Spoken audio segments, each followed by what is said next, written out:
onto them. So there's nothing the boy child falls back on. So it's more like we're saying that it's the boy child and not the male child. Boy child, International talking the Day boy of child, the yeah. boy child, not the male child. All right. So it looks as if as we keep demanding from the boys, these boys grow into men, into young men, into older men, into elderly men. Yeah. And then you see an elderly man in, say, 60s, 70s, telling you he feels lost. He feels drained. Yeah. He feels, he feels empty. Basically. You see a lot of juvenile behaviors, delinquency behavior we're dealing with today. Okay, it's in the bit of the boy child to fill a void. Okay, although statistics is showing us that we are having more girls, okay, going into the juvenile delinquency these days. Now, boys are now dragging girls into that world because they are empty. They need to prove a point.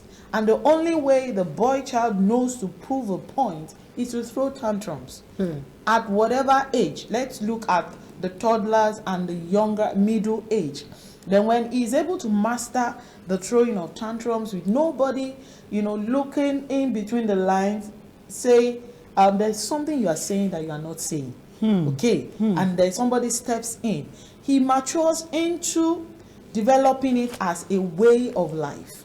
And when he gets to a certain stage, his real person cannot hold it. Then he will need drugs to continue with that way of life. He will need sexual activities to continue with it. He will need to drag girls. And that's why you're seeing the issues we have in the society today. If we could focus on the boy child as much as we're focusing on the girl child, we will have a balanced society to some extent where one will watch after the other and the other one will not keep dragging the other into a world of delinquency. Brings me to the story of the boys who over time have been battered simply for juvenile behavior. Yeah. And they do say he's supposed to know better. Parents keep saying he's supposed to know better. If you've been to any of the homes, the juvenile centers here in the city of Lagos, there is one just at Isheri, Olowura end. There is one at Ojota, Oregun Junction, just by Kudirata Biola Way. And if you listen to some of those boys, if you see after government has done a bit of rehabilitation, you see them, they are calmer, you see, and they say, what is stubborn you? That's why they brought him there. The other one, they say, he's always beating his siblings. Some are there for very flimsy reasons. Some are there because they lost their parents. Some are there because they were supposed to be, they committed a crime unconsciously. Some, were forced into criminal activities because they just needed some measure of validation, some measure of care. Is the society fair? Are parents fair to the boy child? You have parts of the country where they say their girls are more important than their boys because they get to sell their girls when they are come of age and they get to collect a very big bride price. When is the boy, they say, fend for yourself. Once it's 10, he begins to follow the boys at the book. Push them out. Now, let me put it this way.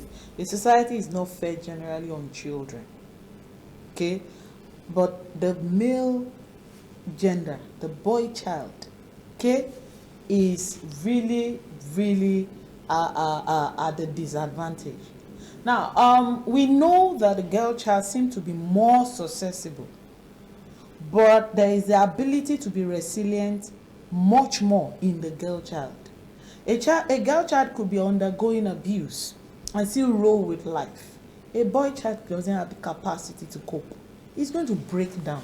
He's going to give in to other vices just to cover up for that void. And that's why, when we're talking about how do we then identify an abused child, especially the boy child, especially sexual abuse. A lot of people do not know that boys are also being sexually abused. You know, if you have a group of boys and have a group of girls, the first thing is you want to tell them, and don't let the boy touch you.